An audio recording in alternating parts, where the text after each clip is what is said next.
raya. Haus raya, seronok. Samalah, seronok juga ni. Tengok pipi tau. Tempat lemah rendang semua daripada raya pertama. Ada lagi dalam pipi ni.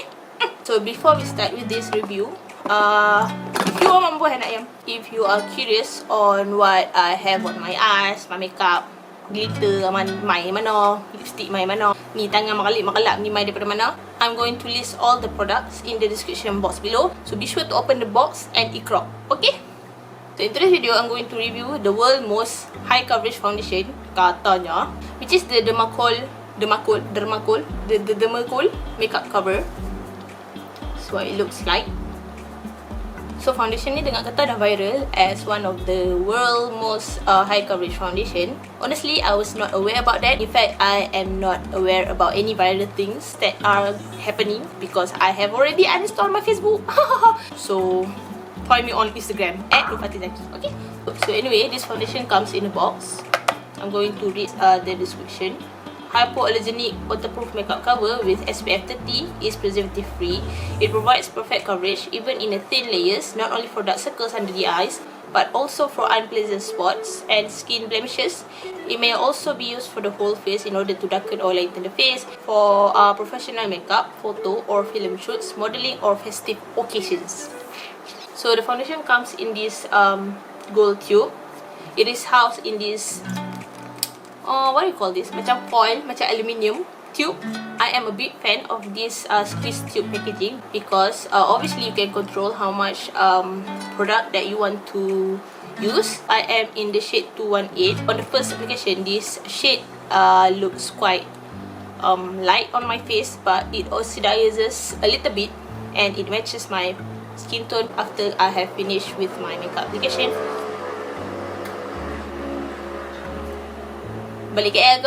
So first, let me just describe how the foundation feels. Lepas tu kita go with the pros and cons of this foundation. Okay. So the texture of this foundation is very creamy. Dia macam a thick cream in a squeeze tube. This foundation is very pigmented. It has like a 50% pigments, if I'm not mistaken. If not, my mistake. Let me check. Betul. Containing 50% pigments. Okay, which is why this foundation is a very highly coverage foundation. Little goes a long way, like very little, like so little, very little. Okay, trust me, very little. So I'm going to show you how I apply it on my face. So as you can see, I have a lot of redness and any scars all over my face. My pride and joy. So I'm going to apply the foundation guna brush belah kiri, and I'm going to use a sponge, a blending pearl on belah kanan, so that you guys can see the difference in term of application.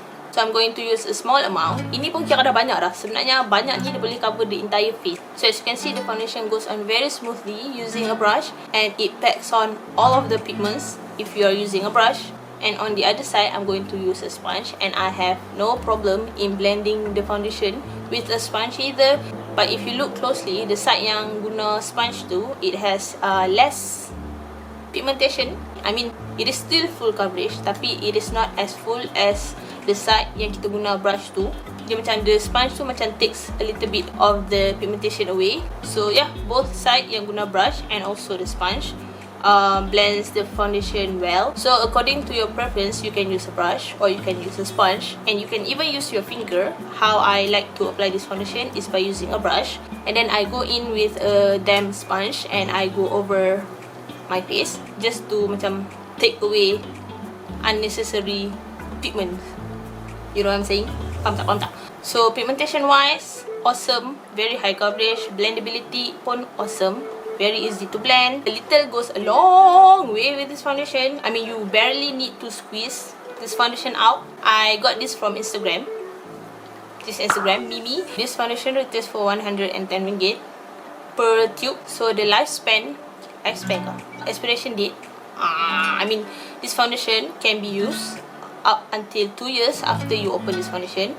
So dia punya lifespan tu lebih setahun daripada the usual foundation. Usually foundation lain can last only up to 12 months after you open the foundation, but this foundation is good up until 24 months. 2 tahun baru expired. So if you don't know macam mana nak check sampai bila benda tu boleh guna, nampak tak ni, this one ni yang tulis 24M ni, gambar macam bentuk jar dengan penutup terbuka sikit tu. Kalau dia tulis tu 24M, maksudnya 24 months. Kalau dia tulis 12M, 12 months. Kalau 8M, 8 months. Dia macam expired date lah. Daripada tarikh kita buka tu, 24M tu maksudnya 24 bulan benda tu elok lagi boleh guna. Faham tak? Maksudnya benda ni boleh guna sampai 2 tahun. But honestly, kalau makeup product tu still elok lagi even after the indicated expired time, I will still use it. Kalau benda tu elok lagi lah kan. Alah, macam Roti Garden dia, kalau beli yang panjang sekali, expired date dia 30 Ogos, tapi kita baru makan 2 keping, adakah kita nak buang the rest of the roti tu bila 30 Ogos? Mestilah tak kan? Kalau dia elok lagi, dia putih lagi, boleh makan lagi, lembut lagi, makanlah sampai dia berbulat, sampai dia dah hijau, baru tu buang. Faham tak? Faham tak? So foundation ni ada SPF 30, so protection against UV ray. I highly recommend you to use your sunscreen macam biasa and then put lah foundation. So it doesn't matter kalau foundation tu ada SPF ke, tak ada SPF ke, you should use your own sunscreen. Okay lah, double protection. Dah ada sunscreen, lepas tu letak lagi foundation ni ada SPF. As I mentioned before, I really love the packaging of this foundation. It is in a very convenient size. This is so travel friendly. You can put it on your pocket, jeans pocket, ataupun masuk dalam sweater, ataupun campak dalam hoodie. Okay, so let's talk how this really perform on my skin. If you don't already know, I have very oily skin. Someone asked me, tak minyak ke pakai makeup tebal-tebal? Girl, pakai makeup ke, tak pakai makeup ke, at the end of the day, sama je, muka tetap ke berminyak. Sebab dah lumrah, dah fitrah kulit ni berminyak. But Alhamdulillah, I have introduced a couple of oil control products in my skincare routine. Kira oil tu boleh control lah, dia tak adalah macam dripping, tak adalah macam ayat terjun latar kijang. Okay, so anyway, if you want to look flawless for pictures, you can rely on this foundation. As you can see in the demo just now, dia bukanlah macam a very matte foundation. Dia macam ada glow, a little bit glow, but I have to set it with powder. So dalam 2 jam macam tu, after my foundation tu dia dah mix with my natural oil, dia nampak macam bila muka tu dia dah pecah minyak, macam sampai ikan bilis selemak. Lagi nampak lawa lah. So I use it masa raya, and then I went out to go beraya to my friend's house. Satu rumah je dengan tongkat-tongkat tu, pergi lah beraya. Lepas tu biasalah bila dah keluar out in the sun, pergi beraya, panas-panas, dan jumpa member kuki-kuki berpeluh-peluh. Masa tu rasanya macam dah 4 jam since I applied this foundation on my face. Masa tu dah rasa berpeluh, rasa berlengah. I could feel that my face is super oily. I could feel the foundation macam it's like weighing my face down. So I wanted to check how the foundation looks on my face. Sebab rasa tu masa macam habislah foundation ni memang berlengahnya. So I asked my friends, ada cermin tak? Ada cermin tak? Ada bawa cermin tak? Semua macam tak ada. Kenapa nak bawa cermin? Kenapa nak ada cermin? I mean, hampa ni tak cermin muka sendiri ke? Dah pinjam barang orang, tapi pasal tak dapat, so kita selitkan sedikit unsur-unsur penghinaan di situ. So anyway, I had to wait balik rumah baru boleh set foundation. So bila sampai rumah tu, it has already been 5 hours since I have this foundation on my face. So when I look into the mirror, yes, I was super oily, but to my surprise, it did not look as bad as I expected it to look. I thought dia macam memang dah cakey, dia dah memang dah smear, dia memang dah belengah, berlemoy, semua habis lah. It was not too bad. I've seen other foundation yang look very cakey, padahal baru pakai 2-3 jam je. So usually, how I like to touch up is by using a damp sponge. Sebab usually bila dah oily, bila muka tu dah start to look cakey, foundation tu dia macam tersembui tau, dia macam tersembui balik. So I use a damp sponge and I start to blend the foundation back into my skin. At the same time, sponge tu dia macam takes away the oil tu. Tapi sometimes guna balik sponge to blend the foundation into, foundation tu pun akan ada juga tendency untuk terhilang.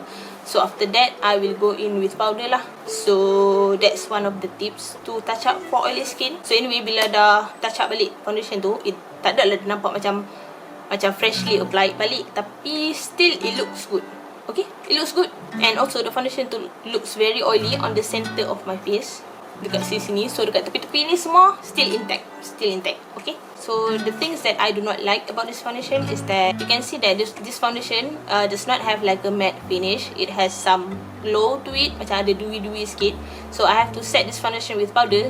Tapi I have tested this foundation without setting it with powder, and I don't want to talk about it. I don't even want to talk about how dia macam tak stay on my face very well kalau tak set with powder. Okay, also this foundation, when I first tried it, I have to say I did not like it at all, because masa tu I just put it blindly on my face without any moisturizer. And also masa tu I was on meds for my knee injury. My skin start to have a lot of dry patches, kaki, tangan, muka semua. So what I'm trying to say is that you have to moisturize your face beforehand. Okay, tak kira kalau muka you oily ke, muka you normal ke, muka you dry ke, kalau you nak guna foundation ni, make sure to moisturize your face, because this foundation will cling to the dry patches on your face like crazy. Okay, as if life depends on it. Very clingy like me, so it looks so much better kalau dah guna moisturizer on your face, or even if you want to put macam beauty oil on this foundation pun, I think it will work as well. Foundation ni dia punya texture dia memanglah macam a thick cream, tapi dia macam a little bit drying tau. Even kalau bukan foundation ni pun, sebelum put on any foundation, you have to make sure to properly moisturize your face, ataupun guna serum ke, guna oil ke, beauty oil ke, apa-apa sajalah. Okay, you know, macam cakiness ni comes with the territory of being a full coverage foundation. So how you can avoid being too cakey is by using a very little amount of this foundation all over your face, and then put more on blemishes or on the spots that you want to cover. So if you have oily skin like I do, this foundation does not it is not the best foundation for oily skin. I mean, it does not hold the oil on my face that well. I will get oily after 3 to 4 hours, but the foundation looks good after touch up. I have tried other foundation yang look so terrible after touch up. Dia lagi cakey. I mean, the only way to save it is to remove it. So I think this foundation is not bad at all. It's just that if you have oily skin, you have to touch up frequently. I think this will look great on normal skin type, and also I don't think I'm going to use this on a daily basis. Tapi kalau untuk special occasion, macam nak pergi dinner ke, dinner, betul lah dinner kan, takkan dinner lah. Kalau ada dinner ke, kalau ada photoshoots ke, kalau ada pesta malam muda-mudi ke, this foundation will look flawless on you. Be sure to bring all the tools for touch up if you want to use this foundation. Oh, I forgot to mention, apparently foundation ni ada juga yang fake. So if you want to get your hands on this foundation, I would highly suggest you to contact the Instagram that I got this from. I'm going to link it down below, because she is in Prague right now, which is where this foundation is originated from. She gets this from Dermacol store directly, so you can get original and 100% authentic Dermacol foundation from her. So I think that's all for today. I hope you guys enjoy my review and find it helpful. Next is going to be a review on the highly requested foundation, which is the Maybelline Fit Me foundation. So be on the lookout for that review coming soon. So sabar kan? Sabar kan? Sabar kan? Thank you guys for watching. I see you in my next video. Bye!